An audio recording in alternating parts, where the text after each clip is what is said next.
Hi guys, this is Imtiaz, you watching English तान। English की इस सीरीज में आज के इस टॉपिक में हम बात करने वाले हैं प्रोनाउन पर। जी हाँ, the most important topic of English grammar is pronoun. Pronoun एक बहुत ही ज्यादा इंपॉर्टेंट टॉपिक है साथियों। Okay, now let's move to very first type of pronoun, the personal pronoun. अब हम बात करेंगे पर्सनल प्रोनाउन के बारे में। क्या है पर्सनल प्रोनाउन? देखिए, एक चीज समझिए, जो पर्सनल प्रोनाउन है वो बना है पर्सन से। जी हाँ, पर्सन से। पर्सन का मतलब ह्यूमन टाइप, है ना। जो ह्यूमन है, टाइप मैंने क्यों कहा? क्योंकि ये सिर्फ ह्यूमंस के लिए नहीं, ये एनिमल्स के लिए भी यूज हो सकते हैं, ये बर्ड्स के लिए भी यूज हो सकते हैं, इसलिए मैंने ह्यूमन टाइप कहा। तो मान लीजिए ह्यूमन टाइप्स हैं, तो फिर वो ह्यूमन के लिए पर्सन ही यूज होंगे, इसलिए इसका नाम बनाया गया पर्सनल प्रोनाउन। तो इसमें एक चार्ट होता है, ये चार्ट बहुत ही ज्यादा इंपॉर्टेंट है, क्योंकि अगर ये चार्ट आपको आ गया तो फिर आप इससे कनेक्टेड कई टाइप्स ऑफ प्रोनाउन आसानी से समझ सकते हैं। ठीक है, तो आइए जरा एक ग्लांस ले लेते हैं इसके बारे में। देखिए, इसमें जो कॉलम्स क्रिएट होंगे वो कई इंपॉर्टेंट कॉलम्स है, वो आपको सबसे ज्यादा इंपॉर्टेंट है, आपको आना होगा।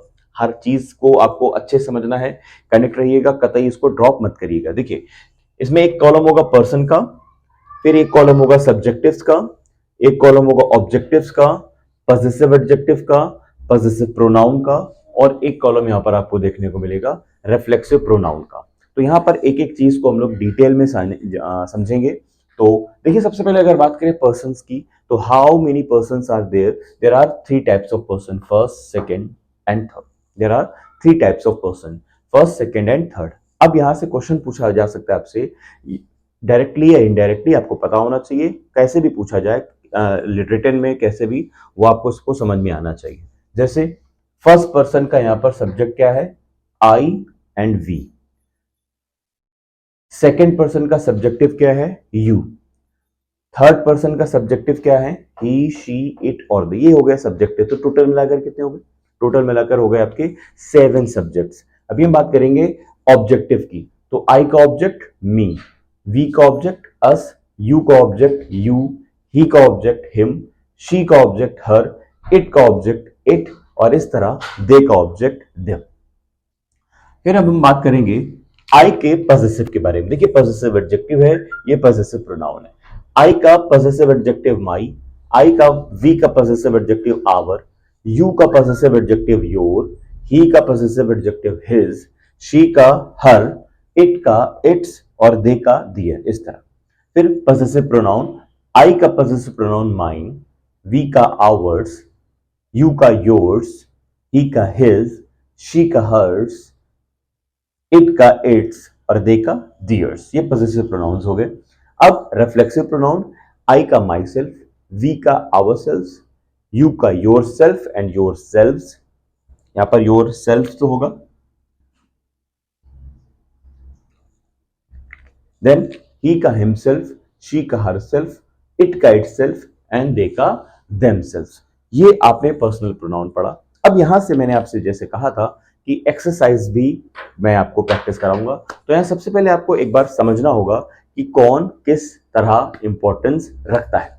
सब्जेक्टिव तो आपको पता होंगे, सब्जेक्टिव प्रोनाउन में 7 है, और 7 सब्जेक्टिव्स हैं तो 7 ही ऑब्जेक्टिव्स भी हैं। तो 7 आपके पॉसेसिव एडजेक्टिव भी हैं, 7 ही सारी चीजें हैं, है ना। तो सब्जेक्ट ऑब्जेक्ट का क्लियर है। इंपॉर्टेंट चीज है पॉसेसिव एडजेक्टिव और पॉसेसिव प्रोनाउन में डिफरेंस। पॉसेसिव एडजेक्टिव और पॉसेसिव प्रोनाउन, देखिए, पॉसेसिव एडजेक्टिव के साथ नाउन का यूज किया जाता है, जिसको आप ऑब्जेक्ट भी कह सकते हैं। वहीं पॉसेसिव प्रोनाउन के साथ नाउन का यूज नहीं किया जाता, मतलब ऑब्जेक्ट नहीं लगाया जाता है। फॉर एग्जाम्पल, और इन दोनों सेंटेंसेस में आपको पॉसेसिव का रिफ्लेक्शन, मतलब पॉसेसिव का ही सही यूज करके बताना है। यहां पर एक जगह लिखा है दिस इज माई, तो ये माई कौन सा टॉपिक हुआ? Possessive adjective. अब रूल क्या है मैंने बताया, पॉसेसिव एडजेक्टिव के साथ नाउन आएगा और पॉसेसिव प्रोनाउन के साथ नाउन यूज नहीं होगा। तो अब ये पॉसेसिव एडजेक्टिव है, नाउन आना चाहिए, नाउन नहीं दिया गया है, इसका मतलब आप इसको रिप्लेस किस में कर देंगे? पॉसेसिव प्रोनाउन में। तो यहां पर माई की जगह क्या हो जाएगा? माइन। क्लियर? अभी देखिए, यहां पर लिखा हुआ है this is mine pen. Mine क्या है? पॉसेसिव प्रोनाउन है। पजेसिव प्रोनाउन के साथ नाउन का यूज नहीं करते। इसका मतलब यहाँ पर नाउन आ गया है, तो अब हम इसको रिप्लेस कर देंगे किसमें, पजेसिव एडजेक्टिव में, चूंकि पजेसिव एडजेक्टिव के साथ नाउन आता है। तो इसका मतलब ये हो जाएगा आपका माई। बहुत सिंपल क्वेश्चन है। इसी तरह एक्सरसाइज आपसे पूछी जाती है एरर के फॉर्म में या ब्लैंक के फॉर्म में। तो आप अगर नॉलेज है आपको, डिफरेंशिएशंस आपको आते हैं, तो वो फिर कैसे भी पूछा जाए वो आप आसानी से कर ले जाएंगे। अगर आपको डिफरेंस नहीं आते हैं, वाई नहीं आता, हाउ नहीं आता, मतलब कोई चीज कैसे हो रही है, अगर इस बात की आपको इंफॉर्मेशन नहीं है, आपको उसकी जानकारी नहीं है, तो फिर चीजें बाद में जाकर आप रटना पड़ेगा, और कोई भी चीज रटी हुई वो भूली जाती है। इसलिए कंसेप्चुअल चीजों को आपको समझना होता है, और जो चीजें आप समझी जाती हैं वो बहुत ही कम भूलता है इंसान, है ना। आइए बढ़ते हैं अब आगे रिफ्लेक्सिव प्रोनाउन की तरफ। देखिए रिफ्लेक्सिव प्रोनाउंस क्या होते हैं। रिफ्लेक्सिव प्रोनाउन वो प्रोनाउन होते हैं जिसमें सेल्फ या सेल्फ लगते हैं। सेल्फ या सेल्फ, सेल्फ लगते हैं सिंगुलर के साथ और सेल्फ लगते हैं प्लूरल के साथ। तो देखिए I myself, we ourself, you yourself, yourself दोनों है, मतलब हाँ सिंगुलर प्लूरल दोनों है।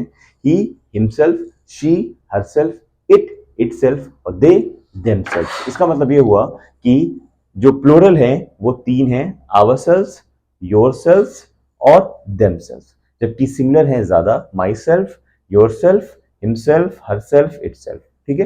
कंफर्म्ड प्लूरल है यहाँ पर टू, और कंफर्म सिंगुलर है यहाँ पर फोर, और एक में कहीं पर सिंगुलर है कहीं पर प्लूरल है। क्लियर। अब इसकी भी इंफॉर्मेशन ले लीजिए।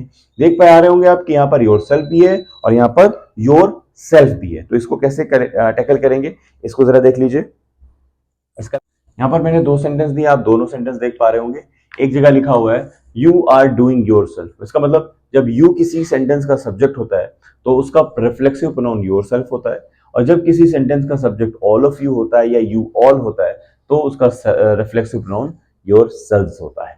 तो यू का your self and you all या ऑल ऑफ यू का योर सेल्फ होता है। बहुत इंपॉर्टेंट चार्ट है ये। इस चार्ट को आपको बहुत अच्छे से समझना चाहिए, क्योंकि ये चार्ट आपको बहुत कुछ दे सकता है, बहुत फायदा करा सकता है। चूंकि इसमें देख पा रहे होंगे आपके पजेसिव प्रोनाउन है, अगर आपको ऑलरेडी पजेसिव प्रोनाउन आ गया तो यहाँ पर दोबारा सीखना नहीं पड़ेगा। फिर रिफ्लेक्सिव प्रोनाउन ऑलरेडी आ गया तो दोबारा सीखना नहीं पड़ेगा। यहाँ तक कि एम्फेटिक प्रोनाउन आ गया, आप देखेंगे यही होता है, तो इस वजह से यहाँ पर एम्फेटिक प्रोनाउन भी आपको आ ही जाएगा। जो एम्फेटिक प्रोनाउन है वो भी आपको आ जाएगा, चूंकि यहाँ पर एम्फेटिक प्रोनाउन रिफ्लेक्सिव प्रोनाउन में डिफरेंस मैं सिखाऊंगा। तो मतलब आप चार ये जो प्रोनाउन है वो इसी पर्सनल प्रोनाउन में हैं। अगर इस पर्सनल प्रोनाउन को आपको समझ में आ गया तो आपको ये चारों प्रोनाउन अपने आप समझ में आ जाएंगे। ठीक है, चलिए आगे बढ़ते हैं। और अब बात करेंगे हम यहाँ पर पजेसिव आपको आ गया, रिफ्लेक्सिव आपको आ गया, एम्फेटिक प्रोनाउन आपको आ गया। इंट्रोगेटिव प्रोनाउन पर अब हम लोग सीधा एम्फेटिक प्रोनाउन में चलते हैं ना, एम्फेटिक प्रोनाउन में चलते हैं। एम्फेटिक को अच्छे से समझ लेते हैं, जरा देखिए। Okay, now let's move to another pronoun, emphatic pronoun. What is emphatic pronoun? Emphatic pronoun वो प्रोनाउन होते हैं जिसपे एम्फेसाइज किया जाता है, जिसपे एक प्रेशर दिया जाता है अपने सब्जेक्ट के जरिए उस वर्ब को डिनोट कराने के लिए, तो उसको हम एम्फेटिक प्रोनाउन करते हैं। जबकि एम्फेटिक प्रोनाउन कोई और नहीं, वो सेल्फ और सेल्फ वाले रिफ्लेक्सिव प्रोनाउन होते हैं, बट इसका यूज थोड़ा सा डिफरेंट हो जाता है ना। जहां पर एम्फेसाइजिंग होती है वो एम्फेटिक, जहां पर एम्फेसाइजिंग सिचुएशंस नहीं होती हैं वो रिफ्लेक्सिव हो सकता है। ये थोड़ा टिपिकल डेफिनेशन आपको लग रही होगी, आइए मैं आपको आसान से डेफिनेशन सिखाता हूँ। देखिए, जो रिफ्लेक्सिव प्रोनाउन सब्जेक्ट से दूर होंगे वो हो जाएंगे रिफ्लेक्सिव प्रोनाउन, और जो सब्जेक्ट के बिल्कुल राइट साइड होंगे, करीब होंगे, वो हो जाएंगे आपके एम्फेटिक प्रोनाउन। तो यहां से एक्सरसाइज आपसे पूछी जाती है कि कौन रिफ्लेक्सिव प्रोनाउन है और कौन एम्फेटिक प्रोनाउन है। तो यहां पर देखिए, जैसे मैंने सेंटेंस लिखा है he can do this work himself. तो यहाँ हिमसेल्फ क्या है? यहाँ हिमसेल्फ है रिफ्लेक्सिव प्रोनाउन, क्योंकि ये सब्जेक्ट से काफी दूर है। क्योंकि देखिए कभी भी इनकी डेफिनेशंस पेपर में नहीं आती हैं, हमेशा आइडेंटिफाई करने के लिए आता है। अगर आप किसी एकेडमिक स्टूडेंट के तौर पर पढ़ रहे हैं, क्लास 6 to 12 या 5 to 12 या किसी भी क्लास में हो, या कॉम्पिटिशन पढ़ रहे हैं, तब भी आपको सिर्फ और सिर्फ आइडेंटिफिकेशन ही पूछी जाती है, डेफिनेशन कभी नहीं पूछी जाती। तो इसलिए आपको समझना होगा कि सब्जेक्ट से जो सेल्फ या सेल्फ दूर होंगे वो रिफ्लेक्सिव, और जो सब्जेक्ट के फौरन बगल में होंगे वो एम्फेटिक। तो इस तरह ये हो गया एम्फेटिक प्रोनाउन, और ये वाला हो गया रिफ्लेक्सिव प्रोनाउन, आरपी हो गया। ओके, उम्मीद है ये भी आपको समझ में आ गया होगा। Hello guys, this is Imtiaz, you watching English टान की सीरीज में जिसमें आप प्रोनाउन पढ़ रहे हैं। लगातार आप प्रोनाउन की इम्पोर्टेंट वीडियोस को देखते जा रहे हैं और अच्छे अच्छे रूल्स को भी सीखते जा रहे हैं। और ये वीडियो सभी तरह के बच्चों के लिए है, चाहे आप एकेडमिक के स्टूडेंट्स हों या 6th में हो, 7th में हो या 12th तक की किसी भी क्लास में हो, और कॉम्पिटिटिव क्लास के भी अगर आप स्टूडेंट हैं तो भी आपके लिए वीडियो बिल्कुल इम्पोर्टेंट है। लास्ट वीडियोस में आपने देखा है कि हम लोगों ने डेफिनेशन के साथ साथ सभी तरह के काइंड्स भी पढ़ लिए हैं। इसके पहले वाले क्या क्या पढ़ लिया, जल्दी से रिकैपिचुलेट कर लेते हैं। देखिए, हम लोगों ने पढ़ा है पिछले वीडियोस में पर्सनल प्रोनाउन, वीडियोस पढ़ी हुई है, प्लीज देख लीजिए जाकर। Possessive pronoun, reflexive pronoun, emphatic pronoun, interrogative pronoun, ये 5 प्रोनाउंस हमने ऑलरेडी पढ़ लिए हैं। आज की इस वीडियो में हम लोग डिस्कस करने वाले हैं डेमोन्स्ट्रेटिव प्रोनाउन की। डेमोन्स्ट्रेटिव प्रोनाउन होता क्या है? देखिए, डेमोन्स्ट्रेटिव प्रोनाउन होता है किसी को पॉइंट आउट करने के लिए या किसी को डेमोन्स्ट्रेट करने के लिए। पॉइंट आउट का मतलब इशारा करने के लिए, या किसी को डेमोन्स्ट्रेट करके इंगित करने का। इसको अगर इंग्लिश में समझें तो demonstrative pronoun is a pronoun which is used two point out और डेमोन्स्ट्रेट एनी पर्सन और थिंग। मतलब ये जो डेमोन्स्ट्रेटिव प्रोनाउन है, जिस संकेतवाचक सर्वनाम भी कहते हैं, ये किसी न किसी को डेमोन्स्ट्रेट या पॉइंट आउट करने के लिए यूज किया जाता है।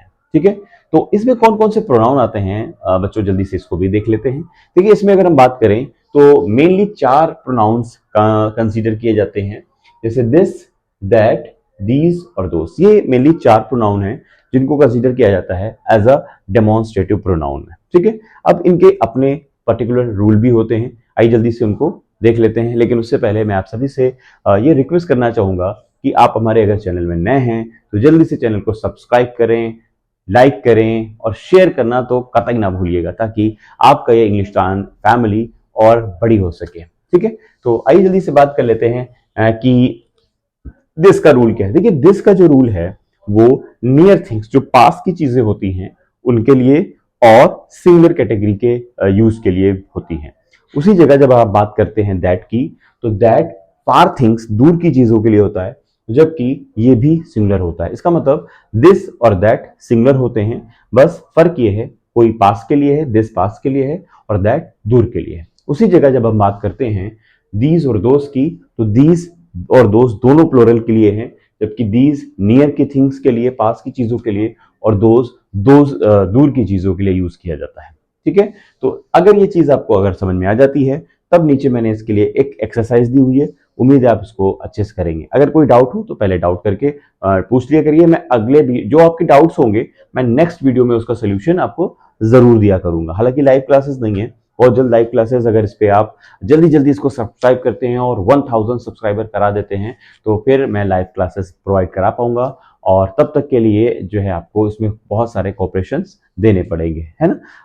अगर आप कोई कमेंट करते हैं तो उसका जो आंसर होगा मैं नेक्स्ट वीडियो में उसको बताने की कोशिश करूंगा, है ना। तो आप इसको करिए, वीडियो को पॉज करिए, इसके आंसर्स को फिल करिए, नोट्स जरूर बनाइएगा।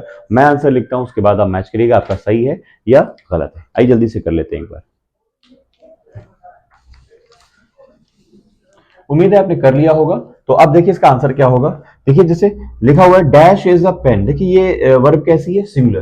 तो इस सिंगुलर वर्ब के बेसिस पर हम यहाँ पर या तो दिस लगाएंगे या दैट लगाएंगे। अब देखिए, चूंकि ये मामला प्रेजेंट का है, इस मतलब प्रेजेंट है, तो ये माना जा सकता है कि ये दिस होगा। हालांकि दैट भी हो सकता है, लेकिन प्रायोरिटी के बेसिस पर हम यहाँ दिस रख सकते हैं, है ना। अच्छा, होता क्या है कि दिस और दैट और दीज और दोज में जो फार और नियर की थिंग्स हैं, उसमें जल्दी या तो एक लेंदी सेंटेंस हो ताकि उसमें चीजें पास और दूर दिखाई जा सके, या तो छोटे बच्चों को, जो सेकंड थर्ड के बच्चे होते हैं, उनको जब ये चीजें सिखाई जाती हैं तो पिक्टोरियल ग्राफ में सिखाई जाती हैं।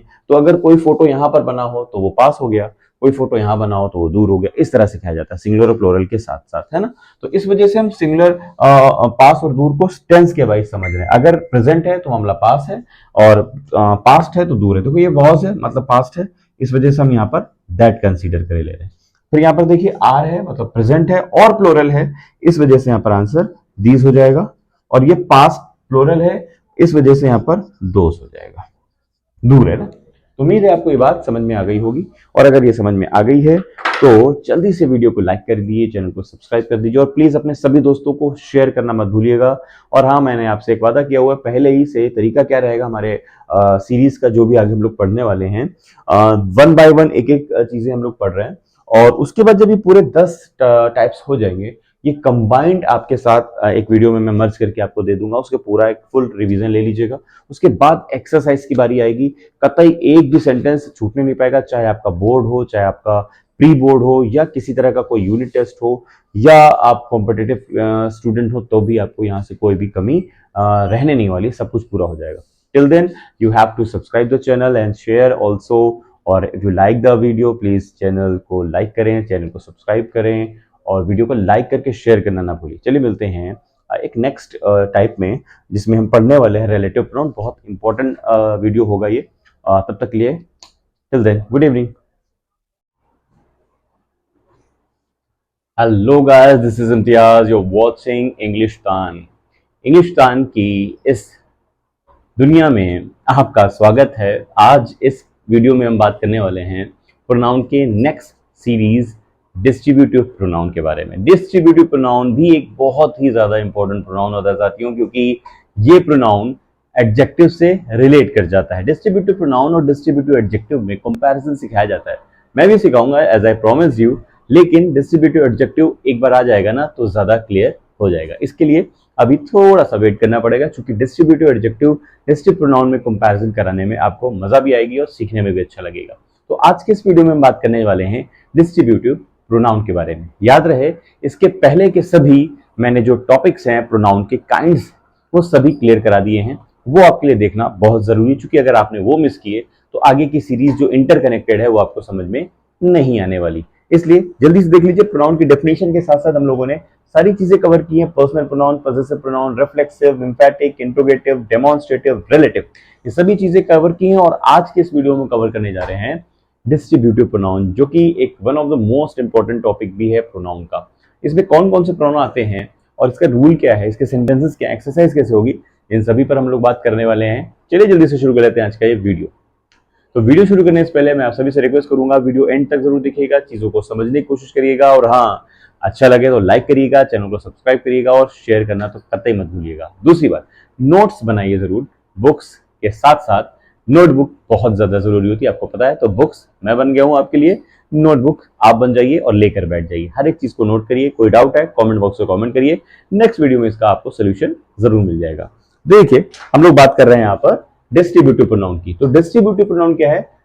ईच, पहले तो डेफिनेशन समझ लेते हैं क्या है distributive pronoun. It is used to show the whole और separated parts of the sentence. मतलब डिस्ट्रीब्यूटिव प्रोनाउन के डिस्ट्रीब्यूट करने का काम करता है, या तो सबको ही ले लेता है, होल ऑफ द सेंटेंस, या तो सेपरेटेड पार्ट्स को लेता है, या तो होल या तो सेपरेटेड पार्ट्स को लेता है। अभी कौन कौन से एग्जांपल्स यहाँ पर आते हैं जरा देख लीजिए। ईच आता है, एवरीवन आता है, ईदर आता है और नीदर आता है। अब आप पूछेंगे ये कंपैरेटिव कैसे हो जाता है, सिमिलर कैसे हो जाता है डिस्ट्रीब्यूटिव एडजेक्टिव के? जरा सुनिए। जब आप डिस्ट्रीब्यूटिव एडजेक्टिव पढ़ेंगे तो देखेंगे ईच वहां पर भी मिलेगा, वहां पर आपको ईदर भी मिलेगा, वहां आपको नीदर भी मिलेगा। तो ऐसा क्या है कि ये भी वहां है, यहाँ पर भी है, तो इसके लिए आपको डिफरेंस सीखना होगा। कुछ चीजें यहाँ पर बहुत जरूरी है, वो सीख लीजिए। जब वो एडजेक्टिव आएगा वहां पर मैं आपको कंपेयर करके दिखाऊंगा, ओके? या आप कहेंगे तो आपको अगले वीडियो में बनाकर दे दूंगा, लेकिन आपको प्लीज कहना पड़ेगा, ठीक है? तो मेरे लिए अभी इतना जरूरी है ताकि आपको ये क्लियर हो जाए। देखिए जरा, जब each, everyone, either, neither distributive pronoun है तो इसको साबित कैसे करेंगे, प्रूफ कैसे करेंगे? तो उसका स्ट्रक्चर ये लिखा हुआ है कि उसके साथ ऑफ आना चाहिए, उसके साथ आने वाला प्रोनाउन प्लूरल होना चाहिए और उसकी वर्ब सिंगुलर आनी चाहिए। यही नहीं, इसके साथ ही एक चीज और है। अगर यहाँ पर आप नाउन को कवर कर रहे हैं, अगर आप नाउन देख रहे हैं साथियों, तो वहां पर जो नाउन और प्रोनाउन आएगा, वो प्रोनाउन कौन कौन से आएंगे? या तो वो अस होगा या तो वो देम होगा। इन दोनों के अलावा और कोई प्रोनाउन यहाँ पर आपको देखने को नहीं मिलने वाला है। या तो अस होगा या तो वहां पर आपको देम देखने को मिलने वाला है, ओके? तो ये अगर आपको समझ में आ गया है तो अब हम लोग एक्सरसाइज करेंगे। एक्सरसाइज के लिए क्या करना होगा, जैसा कि मैं हमेशा कहता हूं आपसे, आप अपनी नोटबुक में एक्सरसाइज को नोट करेंगे, उसे खुद करेंगे, समझेंगे, या तो वीडियो पॉज करके उसको करेंगे, देन उसको प्ले करेंगे, ओके? चलिए जल्दी से मिलते हैं एक्सरसाइज में। So now let's move to the exercises. Exercises की तरफ हम आ गए हैं। उससे पहले मैं आपको एक चीज और बताना चाहता हूं, क्योंकि इसमें एक कंसेप्ट और भी है। डिस्ट्रीब्यूटिव प्रोनाउन में। डिस्ट्रीब्यूटिव प्रोनाउन में इनके साथ साथ कि इनका पहचानने का तरीका क्या है कि ईच रिलेटिव प्रोनाउन है, सॉरी डिस्ट्रीब्यूटिव प्रोनाउन है कि डिस्ट्रीब्यूटिव एडजेक्टिव है, ये तो आप इस कंसेप्ट से पहचान जाएंगे। लेकिन सवाल ये है कि ईच लगाना है कि एवरीवन लगाना है, ईदर लगाना है कि नीदर लगाना है, ये कैसे क्लियर करेंगे? तो उसका भी एक रूल है, जरा उसको भी समझ लीजिए। देखिए अगर ईच लगाना चाहते हैं तो आप टू थिंग्स या टू पीपल के साथ जाएंगे या टू मोर भी हो सकता है। मतलब अगर ईच लगाना चाहते हैं तो लिविंग जो थिंग्स हो या जो कंडीशंस लगी हो वो दो या दो से ज्यादा होनी चाहिए, ठीक है, चाहे ह्यूमन हो चाहे थिंग्स हो चाहे एनिमल हो। एवरीवन को भी आप टू से ज्यादा की कंडीशन में लगाएंगे। जब अगर इधर लगाना चाहते हैं तो इधर दो के लिए भी लगाना है और सेंस पॉजिटिव होना चाहिए। याद रहे, इधर लगाना है आपको दो के लिए और सेंस पॉजिटिव होना चाहिए। वहीं नीदर लगाना चाहते हैं तो दो के साथ साथ वो चीज नेगेटिव होनी चाहिए। याद रखिएगा कैसे होनी चाहिए, नेगेटिव होनी चाहिए। क्लियर? एक बार और जल्दी से क्लियर कर लेते हैं। ईच लगाना है दो या दो से ज्यादा की चीजों में और इधर लगाना है दो में खाली, जबकि एवरीवन लगाना है दो से ज्यादा में और नीदर लगाना है दो और नेगेटिव कंडीशन के साथ। उम्मीद है आपको बात समझ में आ गई होगी। अभी हम लोग एक्सरसाइज की तरफ जा रहे हैं। आइए जल्दी से देखते हैं एक्सरसाइज में आपके आंसर्स कैसे सही हो रहे हैं, क्या गलत हो रहे हैं। देखिए जल्दी से यहाँ पर देखिए लिखा dash of the students has done his work. अब यहाँ पर मीनिंग आ रहा है स्टूडेंट में से कितने स्टूडेंट ने अपना काम कर लिया है। तो अगर मीनिंग एम्बिगुअस निकलता है, कई मीनिंग आ रहे हैं, सभी आंसर हो सकते हैं। जैसे मैं यहाँ पर अगर ईच भर दूं तो आंसर यहाँ पर ईच हो जाएगा। ईच ऑफ द स्टूडेंट मतलब स्टूडेंट ने में से सभी स्टूडेंट्स ने, ठीक है। अगर मैं कह दूं every one of the students तो भी आंसर सही हो जाएगा। ईदर ऑफ द स्टूडेंट्स कह दूं तो गलत हो जाएगा, क्योंकि यहाँ पर दो चीजों का मेंशन है नहीं, ठीक है। अब मैं लिखा डैश ऑफ द प्लेयर्स तो मैं लिख दूंगा every one of the players. क्यों? क्योंकि प्लेयर में एक से ज्यादा होते हैं, इस वजह से मैं इसको कह सकता हूं टू प्लस, है ना।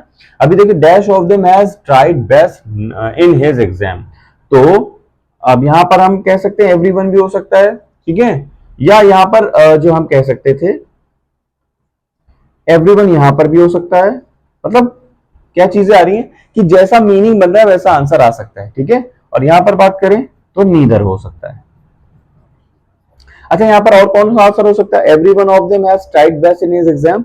अगर पॉजिटिव मीनिंग देना चाह रहे हैं तो एवरीवन आ जाएगा। अगर हम कह दें कि यहाँ पर ईच ऑफ देम प्रत्येक लोगों ने काम किया तो भी सही हो जाएगा। मतलब एक आंसर के साथ साथ कई आंसर भी हो सकते हैं अकॉर्डिंग टू मीनिंग। उम्मीद है बात आपको यहाँ पर समझ में आ गई होगी। और अगर समझ में आ गई है तो हमेशा की तरह आपको क्या करना है, वीडियो को लाइक करना है, चैनल को शेयर सब्सक्राइब और बेल आइकन दबाना है, और हाँ शेयर जरूर करिएगा ताकि कोई भी डाउट आपको यहाँ पर रहने ना पाए। अगर कोई डाउट रहता है तो आपको यहाँ पर अच्छे से समझ में नहीं आएगा, इसलिए नोट जरूर बनाइएगा, क्योंकि अगर आप नोट्स बनाते हैं तो आप रिवाइज कर सकते हैं। वीडियो को दोबारा जरूर देख सकते हैं, लेकिन नोट से आपको फायदा रहता है, आप कहीं भी जा सकते हैं, बिना मोबाइल फोन के भी आप कभी भी नोट्स को दोबारा पढ़ सकते हैं, ठीक है। तो नोट्स जरूर बनाइएगा, और अगर आप चाहें तो डिस्क्रिप्शन बॉक्स में आपको कई लिंक्स मिलेंगे, उस पर भी जाकर आप कमेंट करके अपनी बात कह सकते हैं, पूछ सकते हैं, या कमेंट बॉक्स में भी पूछ सकते हैं, ठीक है। चलिए मिलते हैं कल नेक्स्ट वीडियो में, जहां आप पढ़ेंगे रेसिप्रोकल इंडेफिनिट प्रोनाउन, और उसके साथ ही आपको एक फुल वीडियो भी मिलने वाला है जहां आप देखेंगे वो कैलकुलेटिव पूरा वीडियो जिसमें आप प्रोनाउन पढ़ेंगे। उसके बाद हम फुल एक्सरसाइज करेंगे, पूरे बोर्ड में एक्सरसाइज होंगे, ताकि आपको हर एक चीज अच्छे से समझ में आ जाए और आपका प्रैक्टिस भी हो जाए कि आपको कितना प्रोनाउन आया है, ठीक है। चलिए मिलते हैं कल एक नए वीडियो में। Till then good bye.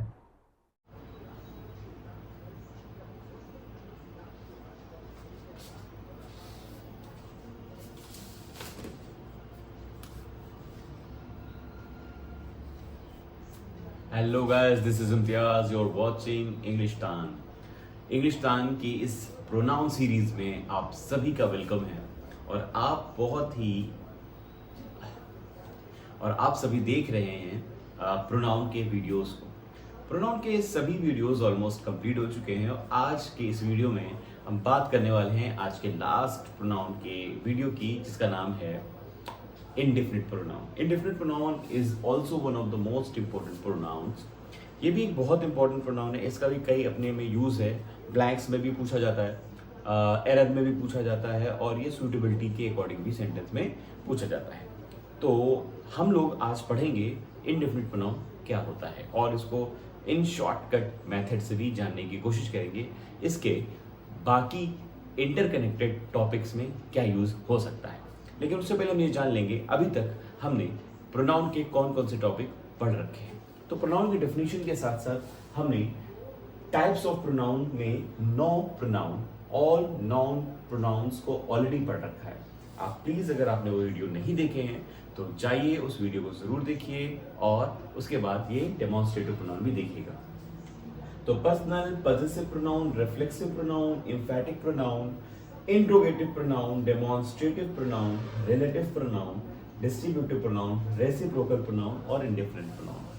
This is going to be last topic of pronoun. ये प्रोनाउन का लास्ट टॉपिक होगा और इसके बाद हम लोग प्रोनाउन का फुल वीडियो एक्सप्लेनेशन में आपको मिलने वाला है, जिसको आप देखने जा रहे हैं। तो इससे पहले कि हम लोग वीडियो को शुरू करें, आप सभी से रिक्वेस्ट है कि वीडियो पूरा जरूर देखिएगा। किसी भी चीज़ को समझने के लिए वीडियो को पूरा देखना ज़रूरी होता है। चलिए जल्दी से वीडियो को शुरू कर लेते हैं। तो वीडियो शुरू करने से पहले आई रिक्वेस्ट यू कि अगर आप हमारे चैनल में नए हैं तो जल्दी से चैनल को सब्सक्राइब करें, लाइक करें और हाँ, शेयर करना कतई ना भूलिए। अपने दोस्तों को शेयर करेंगे तो आपका जो फैमिली है इंग्लिशटान की वो भी बड़ी होगी। तो आइए जल्दी से शुरू कर लेते हैं। तो बात करें अगर इंडेफिनिट प्रोनाउन की, तो उसकी डेफिनेशन है it is used to refer to person और थिंग्स। मतलब इंडेफिनिट प्रोनाउन जो होता है, अगर आपसे पूछा जाए इसका यूज क्या है, कहाँ यूज करना चाहिए, तो इसका यूज हमें करना चाहिए किसी भी पर्सन के लिए और किसी भी थिंग के लिए, ठीक है। और बात करें अगर इंडेफिनिट प्रोनाउन के डिटेल वीडियो में, तो हम बात करेंगे here the number of persons and thing may not be clear. मतलब नाम ही इसका इंडेफिनिट है, अनिश्चितवाचक सर्वनाम। तो जो भी प्रोनाउन होगा वो क्लियर नहीं होगा, उसका मीनिंग क्लियर नहीं आ रहा होगा, इस वजह से ये होता है इंडेफिनिट प्रोनाउन। इसमें बहुत सारे प्रोनाउन आते हैं, जैसे कि बात करें कि वन आ सकता है, वन कोई भी प्रोनाउन है, एवरीवन। अब देखिए यहाँ पर जितने भी वन हैं और जितने भी बडी हैं वो सभी प्रोनाउन होते हैं, जैसे कि everyone everybody, someone somebody, no one nobody, anyone anybody, none, few, any, many, these all are indefinite pronoun. कैसे पता? इनके मीनिंग्स एम्बिगुअस हैं, इससे ये नहीं पता चलता है कि कौन सा पर्सन है या कौन सी थिंग है। जैसे अगर कहा जाए वन, तो ये नहीं क्लियर हुआ है किसको कहा गया है। जैसे कहा जाए एवरीवन सभी, तो ये नहीं कहा जाएगा कौन सभी, गर्ल्स और बॉयज। अगर बात करें ऐसे ही समबडी, नोबडी, एनीवन, नन या किसी की भी, कोई मीनिंग यहाँ पर क्लियर नहीं होता है, ठीक है। तो अब सवाल ये आता है कि कुछ लोग यहाँ सोचेंगे कि फ्यू तो एडजेक्टिव भी है, डेफिनेटली एडजेक्टिव है। तो अब यहाँ पर एडजेक्टिव में और प्रोनाउन में डिफरेंस क्या हो सकता है, इसकी डिटेल वीडियो मैं आपको ज़रूर बना कर दूंगा इसके बाद, तो आप उसके लिए प्रिपेयर रहें और इसके बाद मैं इसका वीडियो ज़रूर लाऊंगा डिफरेंस के लिए, ठीक है। तो फिलहाल के तौर पर आप इंडेफिनिट प्रोनाउन को कॉन्सेंट्रेट करिए। वैसे मैंने कुछ एग्जाम्पल्स दिए, मीनिंग आपको ऑलरेडी क्लियर है, जैसे कि सभी, कोई, इसका कोई नहीं, इसका शायद ही कोई, और इस तरह की कुछ, कोई और बहुत सारे मीनिंग यहाँ पर निकल रहे हैं ना। तो अब यहाँ पर एक सेंटेंस लिखा हुआ है, जैसे लिखा है शुड लव वंस कंट्री, है ना। तो अब यहाँ पर एक शॉर्ट ट्रिक देखिए, मैंने आपसे वादा किया था कि शॉर्ट ट्रिक भी सिखाएंगे। तो देखिए एक चीज समझ लीजिए कि जितने भी एवरीवन, समबडी या समवन, नोबडी या एनीवन हैं, इनका जो पॉजिटिव केस होता है उसको हम यूज करते हैं हिज के तौर पर। किसके तौर पर? हिज, ठीक है। पहचानने का शॉर्टकट तरीका है। और बात करें अगर वन की, तो इसका पॉजिटिव केस होता है वंस। क्या होता है? वंस होता है, क्लियर। तो आप यहाँ पर देखिए कौन सा पॉजिटिव यूज किया गया है? वंस। तो वंस अगर किसी सेंटेंस का पॉजिटिव है तो उसका सब्जेक्टिव क्या होगा? उसका सब्जेक्टिव हो जाएगा साथियों वन। क्या हो जाएगा बेटा? वन हो जाएगा, ओके। अब देखिए यहाँ पर जैसे हिज पॉजिटिव है तो अब वन तो होगा नहीं। अब मीनिंग देखिए, लिखा हुआ should ever abuse his citizen right. किसी को भी सिटीजन राइट को एक्सप्लॉइट नहीं करना चाहिए, ना ही वायलेट करना चाहिए, ठीक है। तो इसका मतलब किसी को भी नहीं करना चाहिए। तो नो वन या nobody will be the right answer. One लिख लीजिए, बडी लिख लीजिए, बोथ आर सेम, ठीक। तो किसी को भी चाहिए कि वो किसी दूसरे सिटीजन के राइट्स को वायलेट ना करे। अब ये लिखा है has to complete this work, काम करना है। अच्छा, काम करने के लिए किसको ऑर्डर दिया जाता है? कुछ लोगों को या सभी को? डेफिनेटली सभी को। तो इस वजह से यहाँ पर क्या आंसर हो जाएगा? एवरीबडी। फिर लिखा है हैज स्टोलन माय वॉच, मेरी वॉच चुरा ली है। तो मेरी वॉच किसने चुराई होगी? सबने तो चुराई नहीं, क्योंकि एक वॉच है। तो इसका मतलब है समवन, कोई, या somebody. Someone has stolen my watch और someone somebody has stolen match. This will be the right answer. तो आपने इसको मैच कर लिया होगा और कमेंट बॉक्स में आप बताएंगे भी तो कि आपके कितने आंसर्स सही निकले।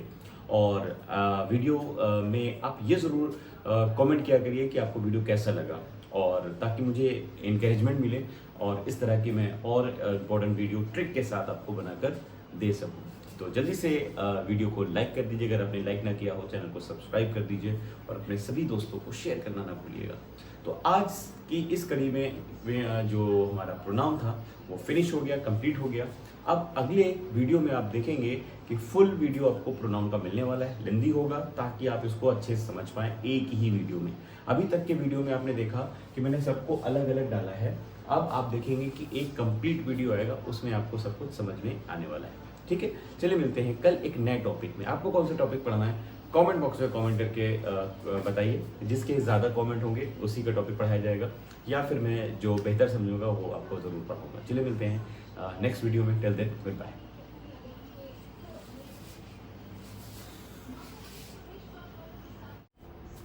Hello guys, this is Imtiaz, you are watching Englishtan की इस प्रोनाउन सीरीज में आप सभी का वेलकम है और आप सभी देख रहे हैं प्रोनाउन के वीडियोस को। प्रोनाउन के सभी वीडियोस ऑलमोस्ट कंप्लीट हो चुके हैं और आज के इस वीडियो में हम बात करने वाले हैं आज के लास्ट प्रोनाउन के वीडियो की, जिसका नाम है indefinite pronoun. Indefinite pronoun is also one of the most important pronounce. ये भी एक बहुत इंपॉर्टेंट प्रोनाउन है, इसका भी कई अपने में यूज़ है। ब्लैंक्स में भी पूछा जाता है, एरर में भी पूछा जाता है, और ये सूटेबिलिटी के अकॉर्डिंग भी सेंटेंस में पूछा जाता है। तो हम लोग आज पढ़ेंगे इंडेफिनिट प्रोनाउन क्या होता है और इसको इन शॉर्टकट मेथड से भी जानने की कोशिश करेंगे। इसके बाकी इंटरकनेक्टेड टॉपिक्स में क्या यूज़ हो सकता है, लेकिन उससे पहले हम ये जान लेंगे अभी तक हमने प्रोनाउन के कौन कौन से टॉपिक पढ़ रखे हैं। तो प्रोनाउन की डेफिनेशन के साथ साथ हमने टाइप्स ऑफ प्रोनाउन में प्रोनाउन, ऑल नाउन प्रोनाउंस को ऑलरेडी पढ़ रखा है। आप प्लीज़ अगर आपने वो वीडियो नहीं देखे हैं तो जाइए उस वीडियो को ज़रूर देखिए और उसके बाद ये डेमोन्स्ट्रेटिव प्रोनाउन भी देखिएगा। तो personal, possessive pronoun, reflexive pronoun, emphatic pronoun, interrogative pronoun, demonstrative pronoun, relative pronoun, distributive pronoun, reciprocal pronoun और indifferent pronoun. This is going to be last topic of pronoun. ये प्रोनाउन का last topic होगा और इसके बाद हम लोग pronoun का फुल वीडियो एक्सप्लेनेशन में आपको मिलने वाला है, जिसको आप देखने जा रहे हैं। तो इससे पहले कि हम लोग वीडियो को शुरू करें, आप सभी से रिक्वेस्ट है कि वीडियो पूरा ज़रूर देखिएगा। किसी भी चीज़ को समझने के लिए वीडियो को पूरा देखना ज़रूरी होता है। चलिए जल्दी से वीडियो को शुरू कर लेते हैं। तो वीडियो शुरू करने से पहले आई रिक्वेस्ट यू कि अगर आप हमारे चैनल में नए हैं तो जल्दी से चैनल को सब्सक्राइब करें, लाइक करें और हाँ, शेयर करना कतई ना भूलिए। अपने दोस्तों को शेयर करेंगे तो आपका जो फैमिली है इंग्लिशटान की वो भी बड़ी होगी। तो आइए जल्दी से शुरू कर लेते हैं। तो बात करें अगर इंडेफिनिट प्रोनाउन की, तो उसकी डेफिनेशन है it is used to refer to person और थिंग्स। मतलब इंडेफिनिट प्रोनाउन जो होता है, अगर आपसे पूछा जाए इसका यूज क्या है, कहाँ यूज करना चाहिए, तो इसका यूज हमें करना चाहिए किसी भी पर्सन के लिए और किसी भी थिंग के लिए। ठीक है, और बात करें अगर इंडेफिनिट प्रोनाउन के डिटेल वीडियो में, तो हम बात करेंगे here the number of persons and thing may not be clear. मतलब नाम ही इसका इंडेफिनिट है, अनिश्चितवाचक सर्वनाम।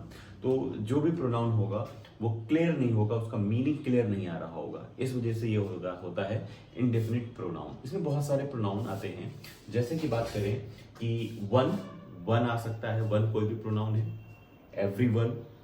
अब देखिए यहाँ पर जितने भी वन हैं और जितने भी बडी हैं वो सभी प्रोनाउन होते हैं, जैसे कि everyone everybody, someone somebody, no one nobody, anyone anybody, none few any many, these all are indefinite pronoun. कैसे पता? इनके मीनिंग्स एम्बिगुअस हैं, इससे ये नहीं पता चलता है कि कौन सा पर्सन है या कौन सी थिंग है। जैसे अगर कहा जाए वन, तो ये नहीं क्लियर हुआ है किसको कहा गया है। जैसे कहा जाए एवरीवन सभी, तो ये नहीं कहा जाएगा कौन सभी, गर्ल्स और बॉयज। अगर बात करें ऐसे ही समबडी, नोबडी, एनीवन, नन या किसी की भी कोई मीनिंग यहाँ पर क्लियर नहीं होता है। ठीक है, तो अब सवाल ये आता है कि कुछ लोग यहाँ सोचेंगे कि फ्यू तो एडजेक्टिव भी है, डेफिनेटली एडजेक्टिव है।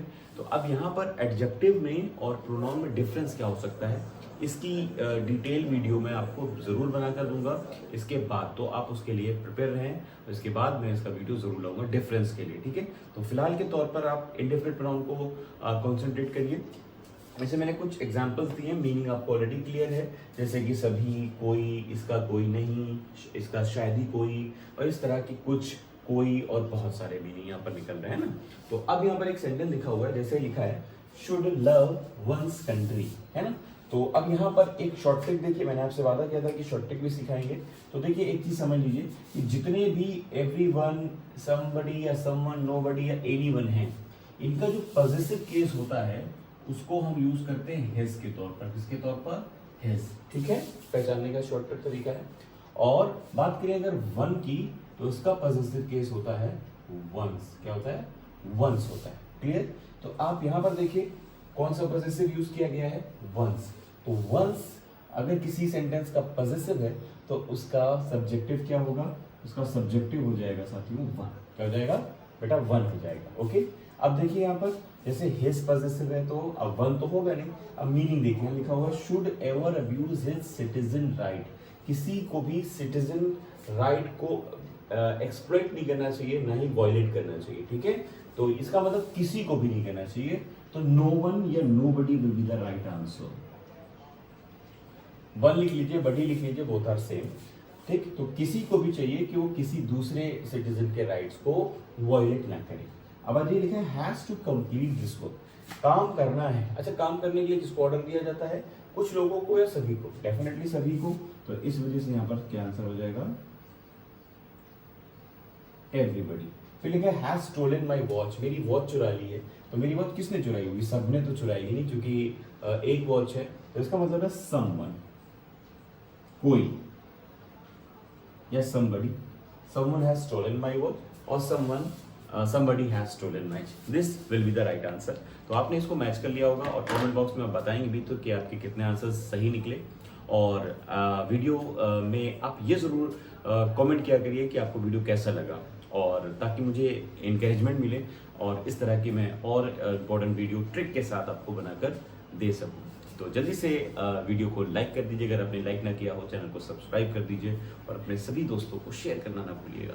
तो आज की इस कड़ी में जो हमारा प्रोनाउन था वो फिनिश हो गया, कंप्लीट हो गया। अब अगले वीडियो में आप देखेंगे कि फुल वीडियो आपको प्रोनाउन का मिलने वाला है, लेंदी होगा, ताकि आप इसको अच्छे से समझ पाएँ एक ही वीडियो में। अभी तक के वीडियो में आपने देखा कि मैंने सबको अलग अलग डाला है।